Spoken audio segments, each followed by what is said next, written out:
Hey guys, ఈరోజు వీడియోలో easy and tasty snack పప్పు చక్కెర చూపించబోతున్నాను, చూసేయండి. ఫస్ట్ స్టవ్ ఆన్ చేసుకుని ఒక ప్యాన్ పెట్టుకుని అందులో కొన్ని పల్లీలు వేసి దాన్ని లో ఫ్లేమ్లో ఉంచి దాన్ని బాగా వేగనివ్వండి. హై ఫ్లేమ్ మీద వేపుకుంటే పప్పు అనేది నీట్గా వేగుతుంది.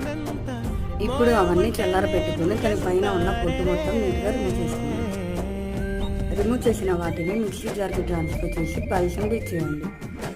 ఇప్పుడు ఒక వెజ్జలు తీసుకుని అందులో కొంచెం షుగర్ వేసి దాన్ని క్యారమలైజ్ చేయండి. షుగర్ క్యారమలైజ్ అయ్యేలోపు మనం ఫ్లోర్కి అలాగే చపాతీ కర్రకి గీతో గ్రీస్ చేయండి. అంతలోపు షుగర్ అనేది కొంచెం కొంచెం మెల్ట్ అవుతుంది.